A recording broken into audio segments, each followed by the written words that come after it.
कल दिल्ली में 10,665 positive cases आए थे। पॉजिटिविटी थी 11.88, लगभग 12% के आसपास थी। और कल 8 डेथ हुई थी। पिछले कुछ दिनों से जब से कोरोना दोबारा से दिल्ली में आया है तो काफ़ी केसेस तेज़ी से बढ़ रहे हैं। कल 10,000 से भी ज़्यादा हुए थे, 11 के करीब पहुंच गए हैं। और आज जो अभी डाटा गैदर किया जा रहा है उसके अंदर 14,000 से कुछ ज़्यादा केसेस आने की उम्मीद है। पॉजिटिविटी सर कितनी हो सकती है? कल 12% के आसपास थी, आज 14 और 15 के आसपास हो गई। सर डेथ के केसेज बढ़ रहे हैं, जैसे 8 डेथ हुई है और इस जून महीने के बाद 26 जून के बाद सबसे ज़्यादा है। देखिए कल पूरे देश के अंदर 300 से कुछ ज़्यादा डेथ हुई हैं और दिल्ली के अंदर उस हिसाब से प्रोपोर्शनेटली केसेस 12-13% है, पर डेथ जो है 2% के आसपास है। Sir test but do you expect the number of deaths to rise sir? Because अगर आप लास्ट 3 दिन के देखें तो 1 से 3, 3 से 8 बढ़ ही रहा है। The trend is going up in terms of deaths. अभी जो है डेथ का जो रेशो है वो 1 in 1000, मतलब कल 10,600 केसेस थे तो 8 डेथ थी, तो 1200 पे एक डेथ थी लगभग। डेथ तो देखो थोड़ा सा तो पिछली बारी जो थी 10,000 जब केसेस थे तो उस टाइम पर 150 के करीब डेथ आ रही थी। 150, 200 डेथ हो रही थी, तो उस हिसाब से अभी ठीक है। सर बेड्स जो दिख रहा है, जो हेल्थ बुलेटिन में डेटा आता है और जो दिल्ली सरकार का जो दिल्ली कोरोना ऐप दिखा रहा है, काफ़ी दोनों में अंतर है। अभी जो हम देख पा रहे हैं इसमें जो वेंटिलेटर बेड्स है वो 75 ऑक्यूपाइड है, आईसीयू बेड 213। मैं एक बार दोबारा से क्लियर कर देता हूँ। पहली बात तो कल 782 बेड्स ऑक्यूपाइड थे। ये सुबह लगभग 10 या 11 बजे तक का डाटा था कल का। अगर आज सुबह के डाटा से देखेंगे तो इसमें फ़र्क होगा, पहली चीज़। दूसरी बात यह है कि जो बेड्स हैं दिल्ली के अंदर ज़्यादातर बेड हमने ऑक्सीजन बेड कर दिए हैं, तो पेशेंट ऑक्सीजन बेड के ऊपर है, इट डजेंट मीन कि वो ऑक्सीजन पे है। तो ऑक्सीजन बेड ऑक्यूपाइड है, ऐप के ऊपर ऑक्सीजन बेड ऑक्यूपाइड दिखाते हैं। ऐप के अंदर दिखाया गया कि ऑक्सीजन पर 140 बेड तो लोग थे, पर ऑक्सीजन बेड जो ऑक्यूपाइड थे वो तो सारे ही ऑक्सीजन बेड थे। इसी तरह से 22 लोग वेंटिलेटर पे हैं, पर वेंटिलेटर बेड के ऊपर, क्योंकि प्राइवेट के अंदर बहुत सारे बेड वेंटिलेटर बेड हैं। और हमारे LNJP हॉस्पिटल के अंदर भी 750 बेड हमने अभी किए, उसमें 500 बेड वेंटिलेटर बेड है। अब 500 बेड वेंटिलेटर बेड है तो पेशेंट बेड वेंटिलेटर बेड के ऊपर डजंट मीन कि वो वेंटिलेटर पर है। तो ये क्लैरिफाई मैं आपको करना चाहूँगा। So how do you see it progressing in the next few days, sir? Like because we are getting to hear that 10 से 20 से 40 से 80 बनने में ज़्यादा देर नहीं लगेगी। कल भी मैं एक चैनल पे था, वो तो 4 लाख की बातें कर रहे थे कि भाई 4 लाख केसेस बढ़ रहे हैं। मुझे तो अपने आप से एक्सपर्ट ना बने तो अच्छा है। केसेस तेज़ी से बढ़े हैं, परंतु हमेशा नहीं बढ़ते रहेंगे, एक लिमिट के बाद ये रुकेंगे ज़रूर। और आशा करते हैं कि अब जल्दी ये बढ़ने बंद होने चाहिए और अगले 3-4 दिन में इसका सही ट्रेंड पता लग जाएगा। सर इसका कोई प्रोजेक्शन है कि अगले एक हफ्ते में कहां तक आप लोग देख रहे हैं 50,000 का मार्क टच करेगा? सर पीक खुद के क्या आपका DDA में देखा ये कयास लगाना कोई ठीक नहीं है। मान लो मैं कहता हूँ कि जी 3 दिन के बाद इतने केस होंगे, उससे कम भी हो सकते हैं, उससे ज़्यादा भी हो सकते हैं। कयास लगाने से ज़्यादा अच्छा तरीका ये है कि अब हमारे हाथ में जो है वो करना चाहिए। जिस इस स्पेकुलेशन के अंदर पढ़ना कि भी कितने केस होंगे कितने केस नहीं होगा, उससे बेटर तरीका ये है कि दिल्ली के सारे लोग कोविड एप्रोप्रिएट बिहेवियर करें, घर से बाहर तभी निकले जब ज़रूरत हो। केसेस बहुत बढ़ रहे हैं और बाहर निकले तो 100% लोग अगर मास्क लगाएंगे तो डेफिनेटली जितने भी स्पेकुलेशन है कि इतने केस होंगे उतने केस होंगे, नहीं होंगे, उससे बहुत कम होंगे। सर अपनी तैयारियों के लिए आप अनुमान लगा के चल सकते हैं कि कितने केसेज आ सकते हैं, उसके हिसाब से अपनी तैयारियां तो देखो बस के हिसाब से कर रहे हैं। जो आप अंदाज़ा लगा रहे हैं उससे भी ज़्यादा बस के हिसाब से तैयारियां चल रही हैं। तैयारी के लिए तो आप देखेंगे परसों हमारे पास 9,000 बेड थे, आज 12,000 से ज़्यादा हैं और डेली बेड्स हम काफ़ी बढ़ा रहे हैं, तैयारियां हमारी बढ़ रही हैं। सर आपने जो बताया कि वेंटिलेटर पे मरीज थे कल, आज ये संख्या इसमें जो हम कोविन ऐप में देख पा रहे हैं 75 हो गई है, तो ये करीब हर दिन दोगुनी होती जा रही है संख्या। मैं दोबारा से तो सीरियसनेस कहीं ना कहीं है। आपको मैं दोबारा समझा देता हूँ, वो वेंटिलेटर बेड के ऊपर है, वेंटिलेटर पर नहीं है। कल की मैं डाटा बता रहा हूँ, कल 14 लोग वेंटिलेटर पे थे। LNJP हॉस्पिटल में 750 बेड इस टाइम डेजिग्नेटेड है जो कि कोविड के लिए, जिसमें 500 बेड वेंटिलेटर बेड है। तो परंतु बेड के ऊपर लिटा दिया, उसका मतलब ये नहीं कि उसको वेंटिलेटर पे लगा दिया गया। तो ये क्लैरिफाई किया गया है कि 22 जो लोग थे कल वो वेंटिलेटर पर थे। Sir, will you still stick to the earlier position that Omicron variant is not that Definitely. dangerous as Delta variant?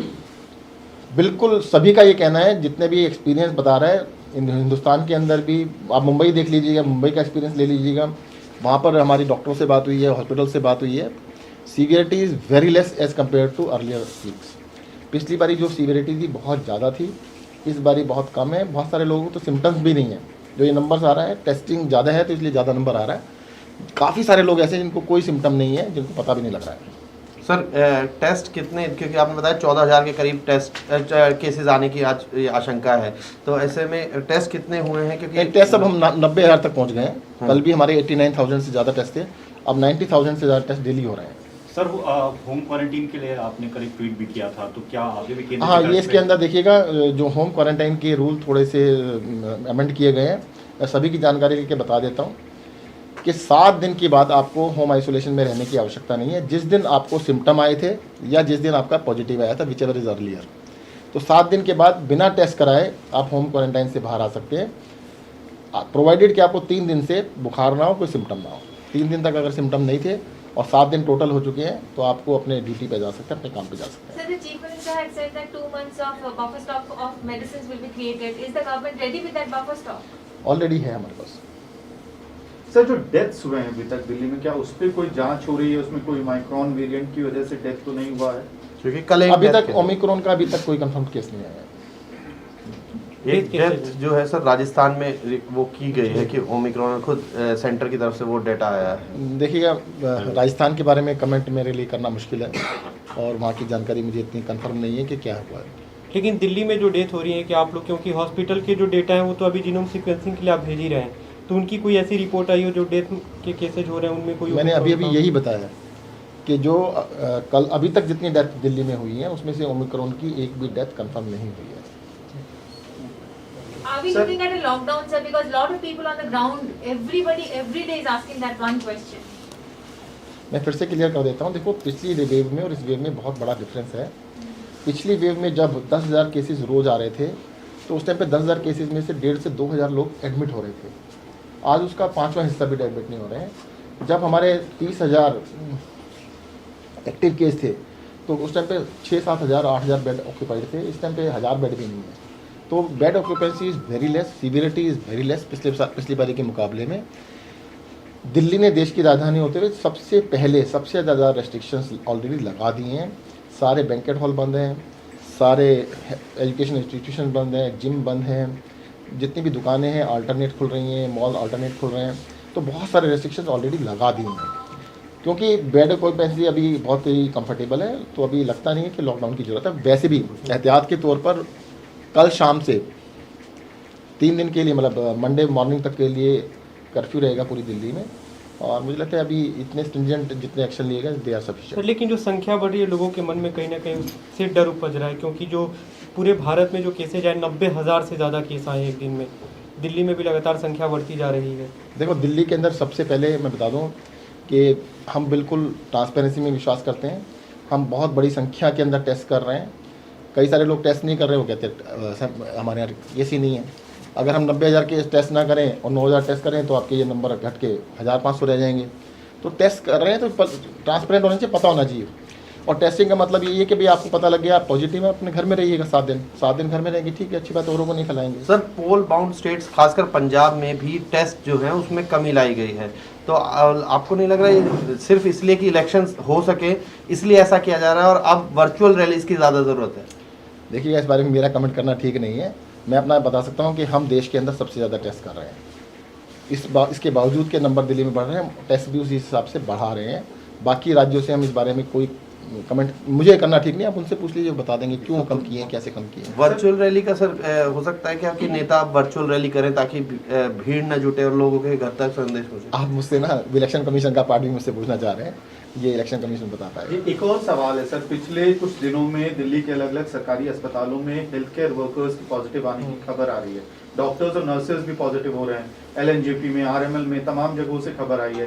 तो क्या दिल्ली गवर्नमेंट के पास कोई कंसोलिडेटेड नंबर्स है as to how many health workers have tested positive? Exact number ऐसा नहीं है कि भाई ना ही ऐसी कोई अलग कैटेगरी है कि हेल्थ केयर वर्कर को अलग से किया जाए। जैसे मैन वीमेन का अलग अलग होता है, एज वाला होता है, उसमें ऐसा कोई कॉलम नहीं है अभी तक। हाँ, परंतु कुछ हैं हमारे अस्पतालों में कुछ हेल्थ केयर वर्कर्स हुए हैं, बट इतना अलार्मिंग नहीं कह सकते, क्योंकि जब सोसाइटी में फैल रहा है तो सब प्रपोर्शनेट ही है, ऐसा नहीं कि एक्स्ट्रा ऑर्डिनरी ज़्यादा हो रहा हो। दिल्ली के अंदर पॉजिटिविटी रेट 12-14% है, तो 12-14% सभी को होगा। लेकिन आरएमएल में कल जैसे मेडिकल सुपरिटेंडेंट ने खुद कहा 10 से 15% तक उनके यहाँ पॉजिटिविटी रेट चला गया है हेल्थ केयर वर्कर्स में, तो क्या ये कंसर्न हो सकता है आने वाले दिनों में?